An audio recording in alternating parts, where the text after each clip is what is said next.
Excellency Paul Kagame, President of the Republic of Rwanda, for a conversation with Bloomberg's Jennifer Zabasaja.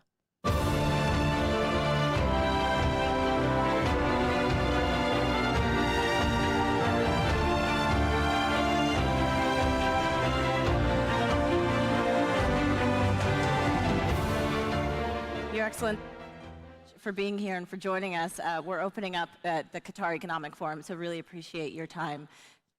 So I want to start here with the fact that we are in Qatar. It is our host city, and Rwanda in particular has called Qatar a strategic partner. You've talked about how you want to enhance the relationship with this host country. Talk to us about what that looks like for you in the next few years.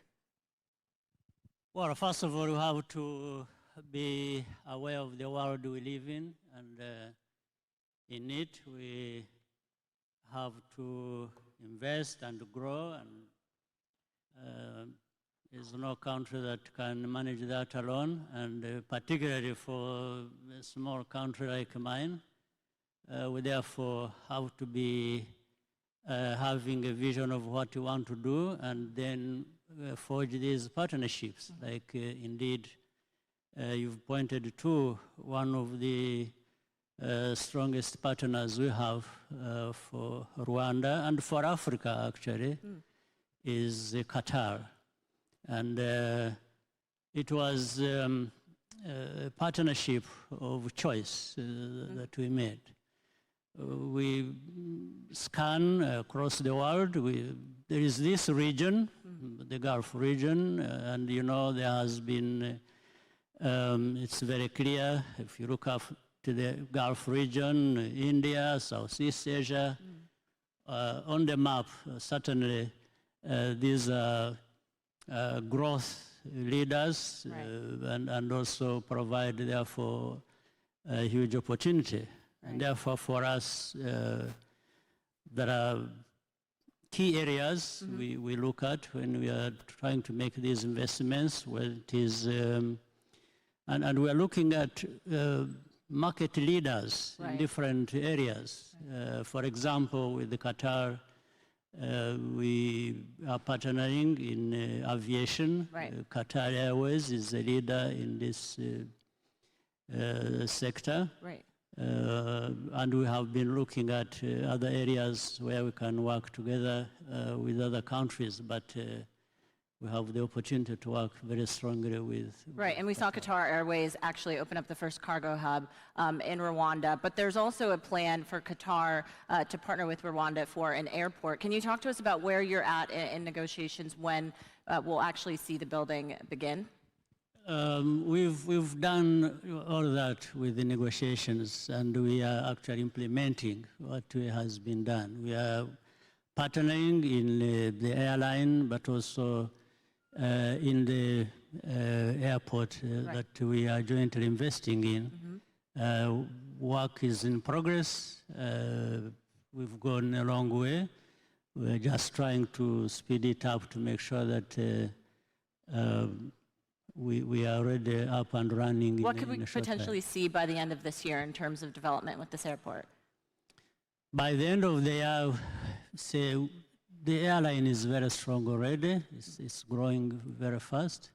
The airport, maybe we should be around 70% of that done. And I guess in the next year, sometime in the third or fourth quarter, we shall be seeing things standing and going. And we know, I mean, you mentioned some of the partners that Rwanda is working with. I think it's all clear to everyone just how much of a tourism and investment destination that Rwanda has become. You mentioned the Qatar Airways partnership. There was also the renewed partnership with the Premier League team, PSG. Some of your critics, though, say that a lot of these partnerships are just to mask some of the human rights concerns in the country. I mean, what do you say to that? Well, I would have been surprised if you didn't bring that up, because that's the talking point of every...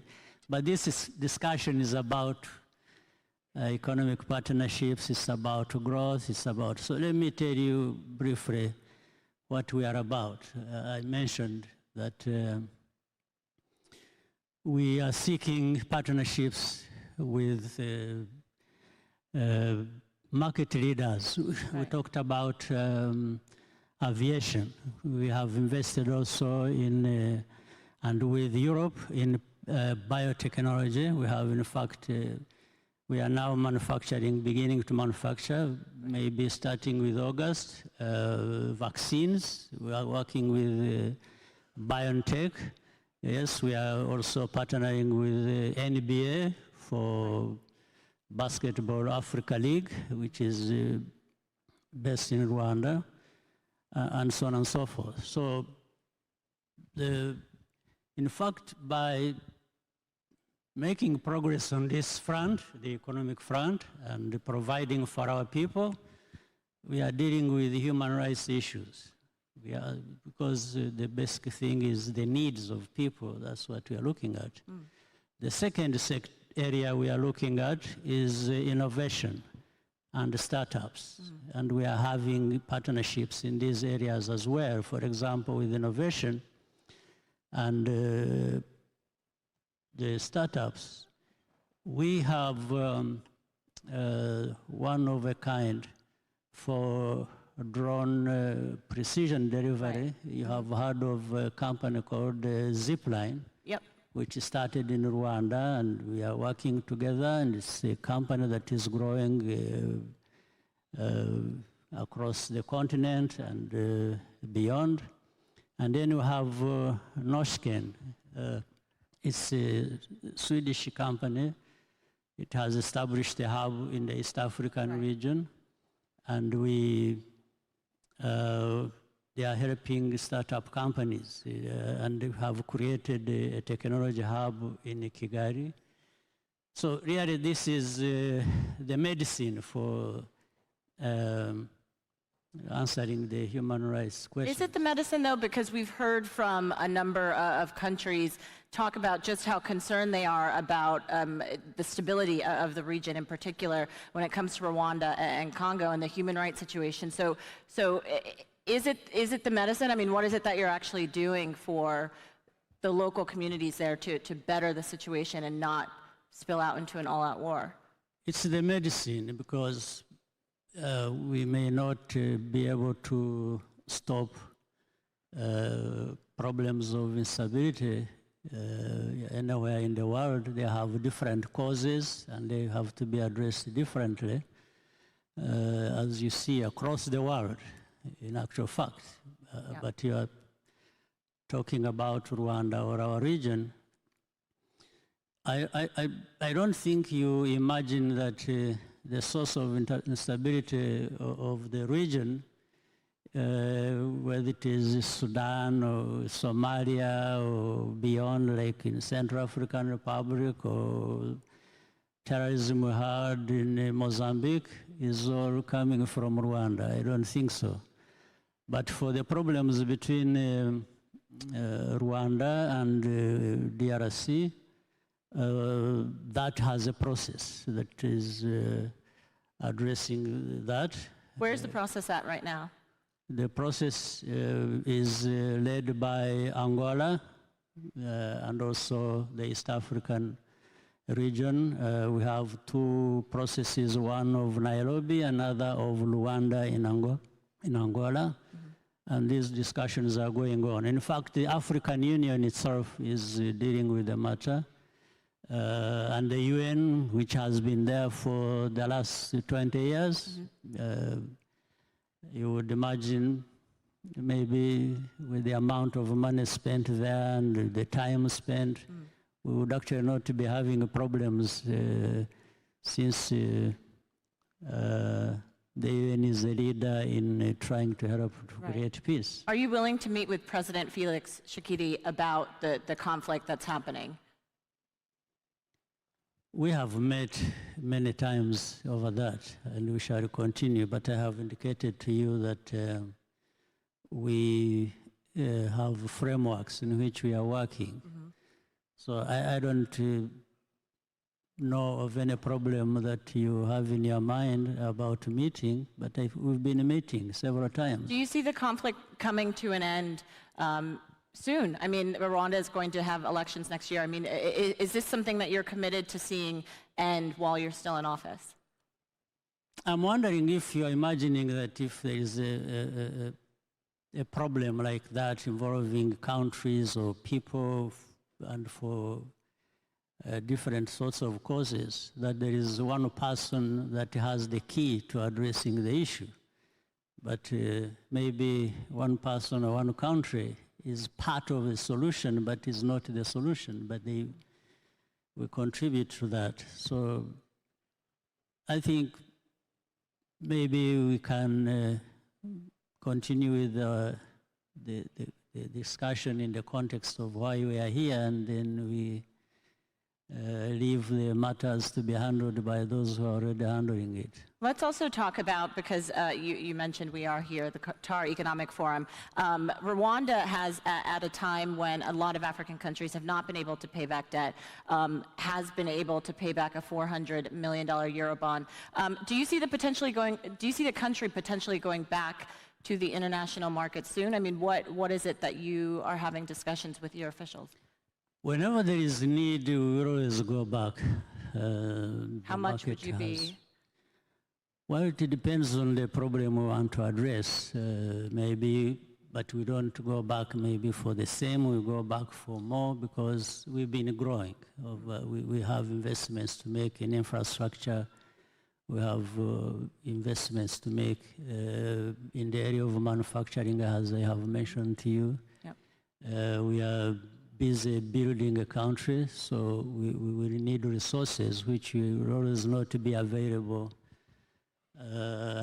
until we go to the market. So we first of all, we wanted and have been able to establish ourselves as people that are reliable, that can pay our debt. That's key. So we want to build on that and continue doing more. We don't go to the market or borrow for the sake of it. We want to invest in those sectors I have mentioned to you that will have good returns and justify our investments, and also contribute to the well-being and the development of our people. There's a lot of concern, though, when we talk about investment and extending financing with African countries, that there's unfair treatment when it comes to financing. Do you think developed economies need to rethink how they're extending financing to African countries, especially when you consider, what's happening in Ghana and Zambia? I mean, do you think there needs to be a rethinking of how this is working? Well, we need to be rethinking, but we also need to be finding ways of doing better than probably we have had in the past. And part of it I have just mentioned, and that is the borrowers and the lenders have to be focusing on that which makes sense to them, especially the borrowers have to.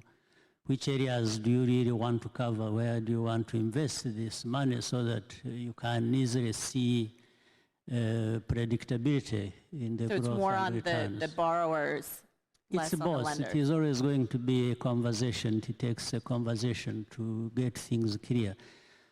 But in terms for Africa, when you look at the setup of things across the world, and when you see what happened during COVID, for example, and the effects it had, and then climate change issues affecting, converging on that. And when how we came out COVID, there was, for example, a discussion as to how the CDRs would be used to fill the gap. Well, there was agreement that that is the case. The special drawing rights should be looked upon to alleviate on some of the problems. But Africa had a very small part share of that, and that is about 33 billion, when actually the estimated amount would have gone over 100 billion. But at the same time, money is actually there. Those who go to the drawing rights who drew from that. Right. They didn't even need it. The developed countries didn't need that amount of money. And the IMF did their best to say we can actually draw from this and support the African struggling economies to come up, which, by the way, has impact on the overall global growth, Right. if it really came up well. So there has been a discussion, endless discussion about this, and we haven't come to the point where we can tap into this. So there is a discussion that must be held that actually is aimed at resolving issues rather than just dilly-dallying over them and continuing with the same problem. Right. And before we wrap up, I wanted to ask you about the UK migrant situation and its partnership with Rwanda.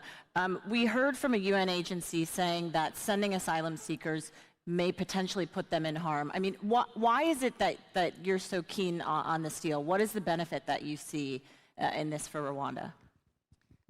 Well, first of all, we did not really beg anybody to work with us or to send migrants to Rwanda. It's an idea that developed to solve a problem. And migrant issues are about human capital gaps that exist and have these movements, but the origin can also be instability in different parts of the world. And the partnership, therefore, was forged around saying, how do you address this problem? And there came a development partnership around that, which would mean resettling the migrants who need to settle down and, you know, have the freedom to do what they want to do in places that they are stable. And in fact, the current UK migration problem that is being talked about came later. We started with resettling and receiving people from Libya who were stuck in Libya because of instability that developed in Libya, and there were many Africans coming from different parts of Africa, Right. caught up in Libya, heading to Europe. Right. And we have, it started in 2018. Right. And we have had a number of them brought to Rwanda, processed, some stay, others have gone to different countries, but it was done proper and saved thousands of lives who were caught up in that situation. So from that, learning from that, that is how the UK and there are other actually European countries that have been contacting us Right. to address this. Other European countries Yes. looking there- into there this. are- So before we're a little bit over time. Do you see this UK situation potentially going through by the end of the year? Do you believe that migrants will actually start being sent to Rwanda by the end of 2023? Well, maybe a bigger part of the question should go to UK because for us to receive them and process them working with UK, we are ready. UK has to be ready on their part, and that's how it works, and for overall good results. All right, great. We have to leave it there. Your Excellency, thank you so much for your time. Thanks to everyone. Thank you very much.